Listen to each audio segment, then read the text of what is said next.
and nightmares that I create and which I must control. Watching the whole 10 episodes in a row, I could see that you process some problems of the human behavior and human beings on the screen. Do I read it correctly?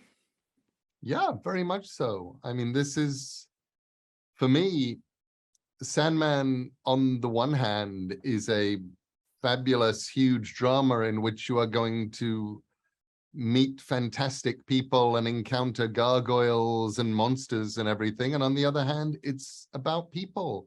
And it's a small story about the human heart and the things that matter to us.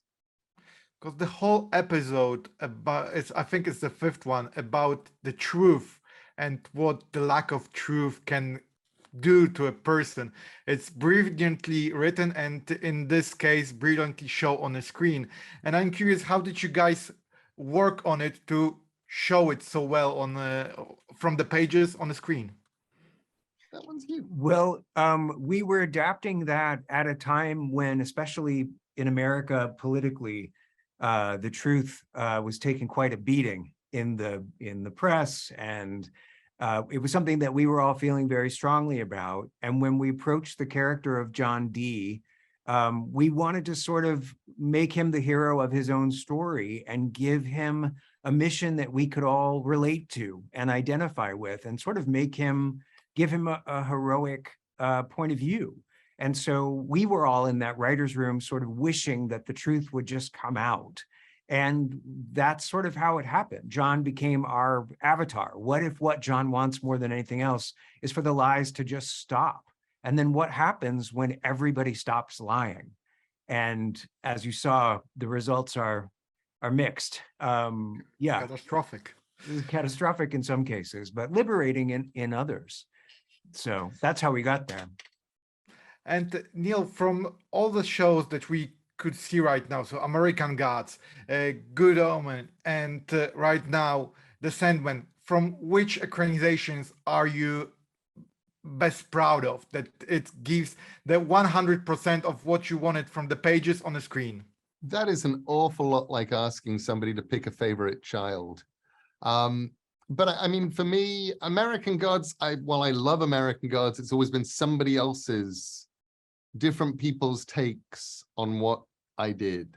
And I view it fondly, but it's not mine. Whereas both Good Omens and Sandman, I think of as they're mine.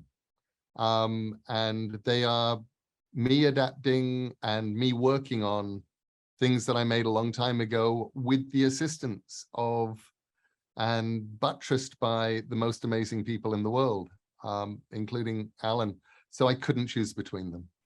And I'm curious because right now when you were adapting Sandman, you could see those two faces of fans, the one that were waiting for and the one who starts saying to you what you thought about when you were making this comic. And I'm curious, how do you proceed such a violence from the fans that they are telling you what you should say and do about your own work? You know, fortunately, I had a lot of training in this because I spent many, many years writing and making Sandman, the comic.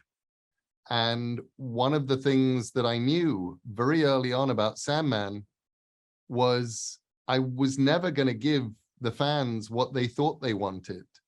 I was going to give them what I wanted because I was the audience for my comic, and they would like it or they wouldn't, but it wasn't their comic.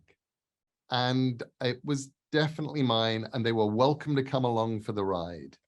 And that proved a terrific strategy over 30 years of not ever going, what do they want? I will give them what they want.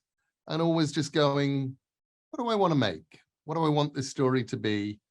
Let's hope they come with. And they always came with.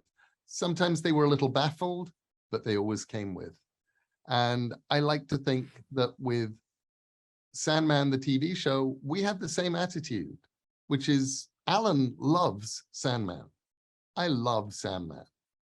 We care that the Sandman that we love gets onto the screen as a good television show, as a moving, brilliant piece of television. And that's what we made. We made this show for us that we love.